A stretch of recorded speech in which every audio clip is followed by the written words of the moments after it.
Scott Jennings schools entire CNN panel on RFK Jr. and why the people don't trust the health regime, and rightfully so. How many times have they lied to us about things?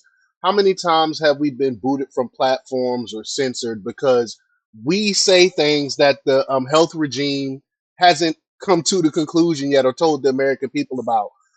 I can literally read from a peer-reviewed study certain things and get censored from me reading what the peer-reviewed study said because it's quote unquote not scientific consensus, whatever that means. There's no such thing as scientific consensus. Science is always evolving. We're always learning new things, and what we believe in certain things tend to change. That's what science is about. We go with the evidence, but on certain platforms, you can't speak on these. You can't be the first one to speak on these certain changes in what we believe in science and health and stuff like that. It's crazy to me. I don't understand how this can happen, and thank goodness Trump put in RFK and he's going to do something about it. So we're going to talk about it. We're going to play the clip from CNN. But before we get started, go ahead and hit that like button. Share this out so we can get this information out there. Subscribe if you're not already a subscriber. And hit that alarm bell so you know when I'm putting out new stuff. Also, check out my link tree in the description. Has a link to my Patreon. That's where I talk about things that I can't talk about here. There's also a link to my Instagram and my X account. So follow me there as well. All right, so let's get into this news. Now, this comes from Red State from Brandon Morse. He reports that for all the horrible things CNN has done, it's truly given us a gift in Scott Jennings. I totally agree with that. And Scott Jennings is giving it to him. He's the voice of reason in on that chaotic platform. But Jennings spent the vast majority of his time at the network embarrassing his colleagues in the most polite way possible. And he doesn't do it with name calling or insults. I mean, it's amazing what he does. What he has done to his colleagues on CNN. Like they look like idiots when he debates them. But he just unapologetically tells the truth, facts. In his latest bout of schooling his coworkers, a CNN panel that featured Jennings got onto the subject of RFK. Jeff Duncan said that intellectually, no reason why RFK Jr. should be the HHS secretary and at best should be an advisor. Duncan said that there's nothing on his resume that qualifies Kennedy. Are you for real? Do we have to talk about the last HHS secretary? Right? Oh my God. But it should be noted that the current, that's what I was just alluding to, the current HHS secretary is Xavier Becerra, a lawyer who was once California's attorney general, who also has no health background, but this is never brought up by the left. The assistant secretary for the HHS is Rachel Levine, a man who thinks he's a woman. I mean, again, it makes absolutely no sense in their argument. Jennings tried to confront Duncan with this fact by asking what the qualifications of the previous heads of HHS were, even before Becerra causing Duncan to reveal his cards. So let's get to the clip here. Here we go.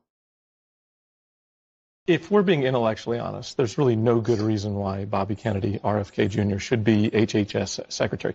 An advisor, a confidant, somebody who talks to the president and advises, but there's no managerial experience in his resume. There's nothing that says he is qualified to do this job that is in charge of the health of all of us, all these different lanes.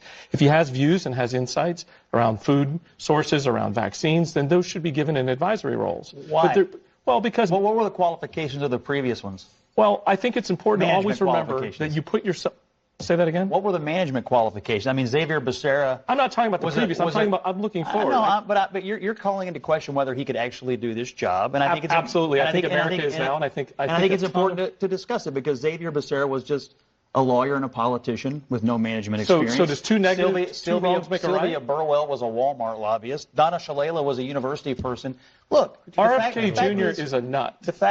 Okay, so that's different than what you just said. You just said he doesn't possess the requisite managerial experience, but then we get to the real issue here, which is you want to insult the man, which is your right to do because you opposed him in the election. But you, doctor, are raising the issues that he has been raising, and I think they're appropriate questions to raise. I don't know whether he can be confirmed or not. The vaccine stuff at the table is obviously going to be the flashpoint of this hearing. But I'll tell you one thing. This whole issue of the CDC and these public health agencies, look, public trust in the health regime in this country is as low as it's ever been. But why, Scott? Because of COVID. Right. Because of school closures. Because of mask mandates. Because this country was... But let me just finish. Because this country was drugged through a bunch of condescending and heavy-handed mandates that all turned out to be garbage, and that's why it's low, and the questions are valid. And RFK is the answer to all of that. What is that dude smirking about? Those are all facts. Those are all facts. That is the reason why the trust in public health is so low, because they lied to us during the entire COVID pandemic. I can't really speak on what those lies are, because y'all know what happens if I do. But I'm gonna continue on with this. RFK helped promote the assault on the CDC that lowered the disinformation that led to more than a million deaths, Scott. More than a million deaths in the United States, higher than any other industrialized nation per capita. That's the result of failed policies. The demonization of the conspiracy theories led people under the Trump administration. John, let me let... Man. I mean, they refuse to admit that our government has been lying to us, especially when it comes to the pandemic. They refuse to admit that. But while it's fun to watch Jennings work, I think it's also important to not let an interesting fact slip by here. These other panelists who are clearly on the left have no desire to put the blame on the institutions or the elitists who run them, elitists that many of these people are friends with. Notice that while they try to blame someone like Kennedy for spreading misinformation, what they're ultimately saying is that you're still to blame for COVID spreading. The institutions that told us to do all these things ended up hurting us even more, as Jennings pointed out. But these elitists can't admit that. They would never admit that. And notice they didn't linger on how the masks. I don't know if I'm able to say that on the platform, but y'all know what the deal is with the mask, or the lockdowns made it worse. We all know that. That's a fact. Even Fauci admitted that. The only attack they have is that RFK Jr. is a nut, and that's our institutions institutions aren't as trusted anymore because of nuts like him. These ad hominem attacks because they have nothing else. They have absolutely nothing else. One have to ask themselves who the real nuts in the room are. The ones denying an obvious reality, or the ones trying to keep up a lie debunked a long time ago. All these things been debunked. But y'all let me know what y'all think about this. Leave your comments down below. Like, share, and subscribe. And check out jjthepsychotherapist.com for the latest in news. Until next time, peace.